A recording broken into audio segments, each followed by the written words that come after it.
Ngayon mga kababayan, dumito ho muna tayo, no? Kay Baste Duterte. Kasi nandoon si Boss Baste, oh. Mas gusto namin. Ayan. Si Boss Barbie, mga kababayan, nandoon na naman sa The Hague, no? At parehas na lang po lang iniiyak, mga Boss Chipamo, sir, bring him home.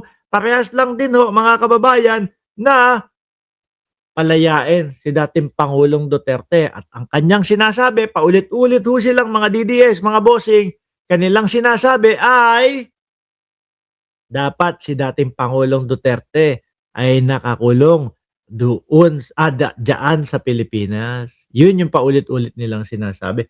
Kaso naman kasi yung airpat mo nagpahalata no?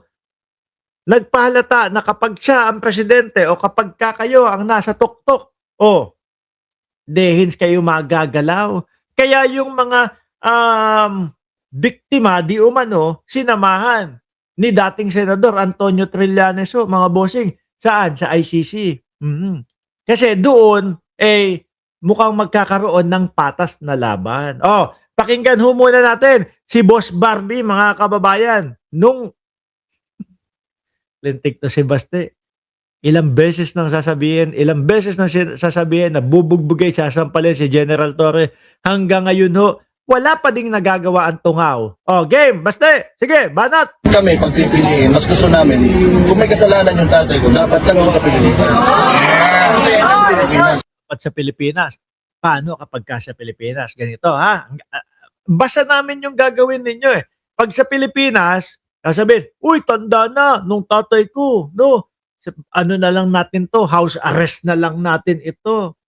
Malamang ganyan mga kababayan ang magiging lagay ng dating Pangulong Duterte at ganyan ang iaarte niyang mga yan. Pag sa Pilipinas, pag pinayagan. Mga bossing, yung edad na mga ganyan, tao tient, no? Papunta sa 90 o mga edad na, basta umedad ka ng mga 70 pataas. Yan, umpisa na huyang gusto mo sa loob ka na lang ng bahay. Ayaw mo nang lumabas. Ayaw mo na ng mga gala-gala, di ba? I am Batman. Gusto mo, nandoon ka na lang sa bahay, nanonood ng TV, habang naggagantsilyo. Tapos habang nakaupo sa rocking chair. O kaya minsan naman, naglalaro ng baraha o yung kwaho, yung lola ko. Naabutan ko ho kasi mga kababayan, yung yung lola, paano ba yun? Lola namin sa tuhod. No? Ano lang yun, maghapon sa loob ng bahay, no? Naninigarilyo, baliktad yung apoy. Yung apoy nasa loob ng dila, tapos wala.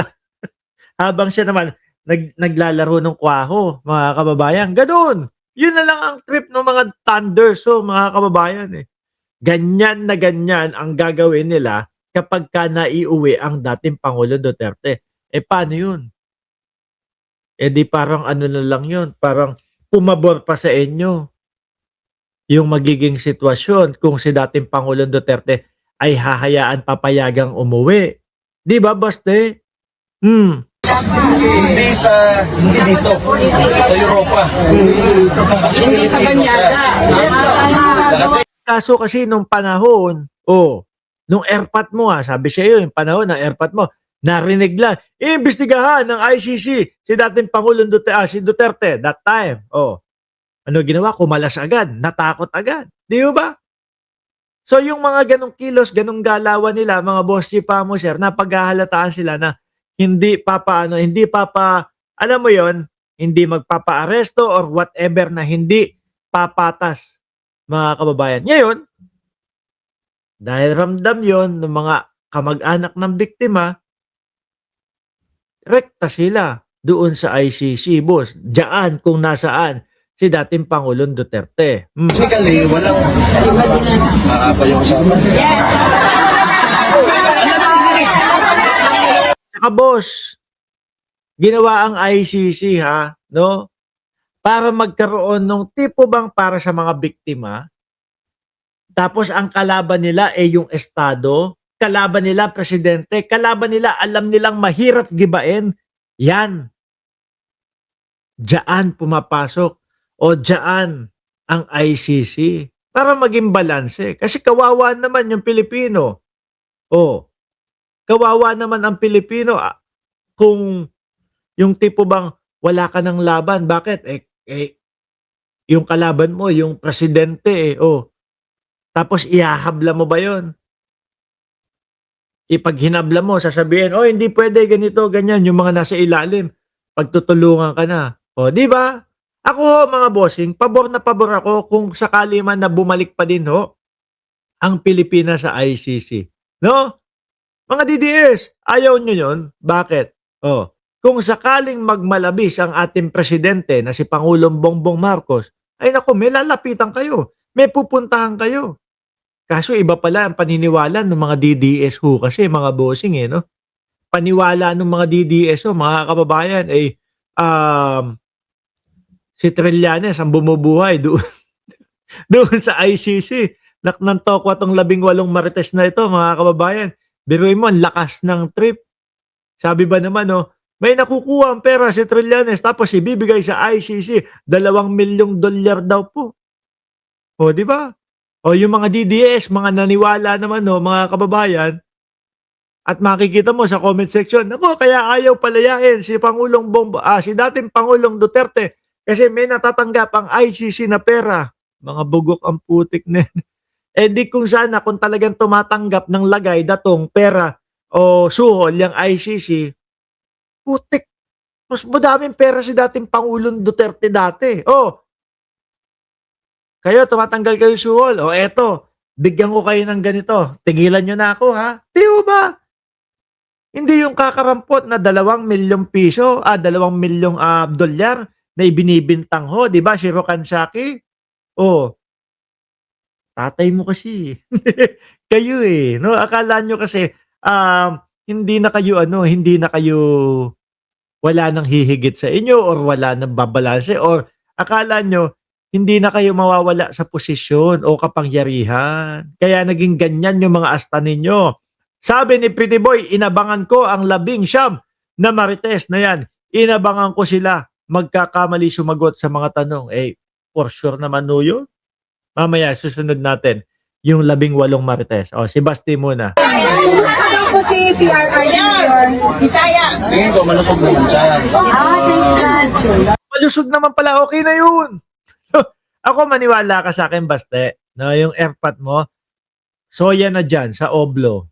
Oo, sabi ko nga sa inyo Sabi ko sa inyo, mga kababayan, yung mga thunders, yung mga damatans na ganyan, gusto niya lang yan sa loob. Baka mas gusto pa nga ng dating Pangulong Duterte na nandyan siya sa ICC. Bakit kanyo mga bossing? Pag inuwi yan ng Pilipinas, naku, aakayin at isasama niyan kung saan-saan nila Bongo, nila Robin Padilla o nung mga magre-re-elect sa 2028. Pagod na naman ang dating Pangulong Duterte. Di ba? Tuloy. Okay naman siya, pero hindi pa rin okay kasi kahit sino naman sa atin, Okay naman siya pero hindi pa din okay kasi nakakulong. pag nilagay tayo sa isang detention unit na hindi naman natin lupa o hindi natin bansa, sino bang may gusto doon? Pero wala tayong magagawa, siguro tiis na lang at saka dasal. Magdadasal. Magdadasal sila. Ewan ko lang kung pakinggan yung kanilang dasal, mga kababayan. Kasi paano ka naman magdadasal doon? No? Sabi ng dating Pangulong Duterte, who is this stupid God? Ganun. Tapos, palabasin nyo na po. Ipinagdarasal po namin, palabasin nyo na po yung taong nagmura sa inyo. Ang hirap po. Miski ako, malilito ako, mga kababayan. Mapapaisip ako kung ako yung pagdarasalan ninyo. Sandali, minumura ako niyan. Bakit ko palalayain yan? Ba't ko tutulungan yan? Diba? Dasal. Mga pagdadasal niyo, malaking bagay yun. Kasi sa sitwasyon na to, hindi natin talaga alam kung ano yung direksyon, ano yung mangyayari sa tatay ko. Ang tingin ko dyan, wala na, Baste. No? Lalo na yung ganyan ang estilo ng inyong abogado, si Kaufman. Parang puro alam niyo yun, puro pampapatagal na lang ang estilo ni Kaufman. Mahirapan yan. No? Ang sabi nga ho, 'di ba mga kababayan, naabot ng 10 taon ang aabot po ng 10 taon mga Boss Jeep Amo sir, etong hearing ng dating Pangulong Duterte. Paano? Tapos ang style pa nila mga bossing pampatagal. Kesyo yung mga interim release, kesyo yung kapagka walang ID daw po yung mga biktima hindi pwedeng pampatagal lang yun. Alam, matatalino yung mga nandiyan sa ICC. Hindi nyo magogoyo at madedenggoy yan ng ganyan-ganyan lang. 'Di ba? A Lonely TV. Abogado nyo din kasi. Biruin mo ha, kapag ka itinuloy nyo yung pagpapatagal na yan, ang mag-ending lang yan, matatapos o kailangan matapos yung 10 taon na paghihiring. Pagka natapos 10 taon, ilang taon na ang dating Pangulong Duterte noon? 90 na. 'Di ba? 90 na. Ubos na ang oras, ubos na ang panahon. At pagkatapos 90. Tapos pagka nahatulan, guilty. Naku po.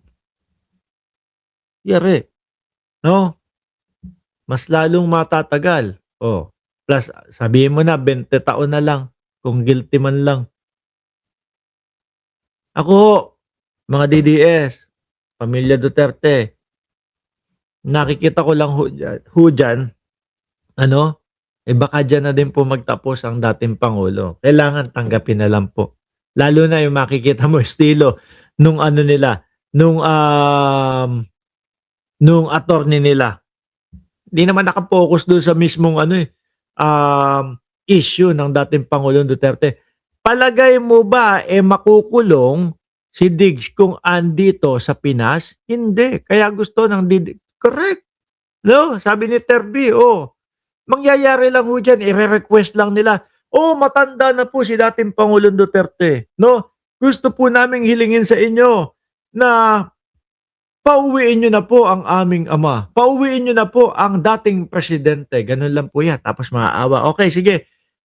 House arrest na lang. Pumabor pa ho sa kanila.